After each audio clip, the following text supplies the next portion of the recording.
இதில் ரொம்ப ஆச்சரியமான காம்பினேஷன் கேட்டால் வந்து சிவா வந்தது ஆக்சுவலாக. எனக்கு சிவாவை நம்பிக்கையே இல்லை. சிவா எப்படி இந்த படத்தில் நடிப்பான் இந்த பையன்? ஏன்னா சிவாவை நான் சிவா படங்கள் பார்த்ததில் கொஞ்சம் நெஞ்சு தான் பார்த்துருக்கேன். எனக்கு தெரிஞ்சு என் அசிஸ்டன்ட் சொன்னான் சிவாவை வந்து டிஃபைன் பண்ணான். சார் வேர்ல்டுலே ஒரு ஆக்டரு இந்த மாதிரி ஒரு இல்லை சார், அது என்ன பேசினாலும் காமெடி வருது, ஆனால் சீரியஸாகவே பேசுகிறாரு. ஒரு ஐரனியே படம் வாழ்க்கை ஃபுல்லாக படம் ஃபுல்லாக இருக்குது சார் அப்படின்னு சொன்னான் ஆக்சுவலாக. ஸோ நான் சில கிளிப்பிங்ஸ்லாம் பார்க்கும்போது திடீர்னு போலீஸாக வந்து சிவா வந்து நிற்பான் ஆக்சுவலாக. பார்த்தா விழுந்து விழுந்து சிரிப்பாங்க எல்லாருமே தேட்டரில்.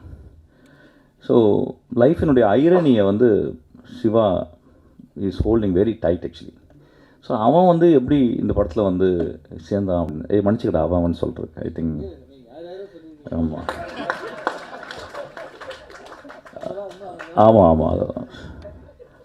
ஸோ இல்லை திடீர்னு நம்மளுக்கு தெரியாத பையன் திடீர்னு கோச்சுக்கு போகிறான் அப்படின்னு சொல்லிட்டு, கோச்செல்லாம் ஒன்றும் கண்டுக்க போகிறது இல்லை. பட் இருந்தாலும் சொல்கிறேன், ரொம்ப நாகரிகமாக ஆயிடுது சில டைம். நான் நாகரிகமாக இல்லைவன், அது இல்லாதவன் திடீர்னு. ஆமாம்.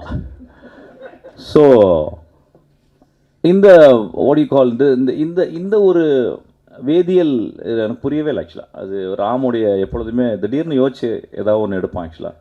அந்த முடிவு தான்.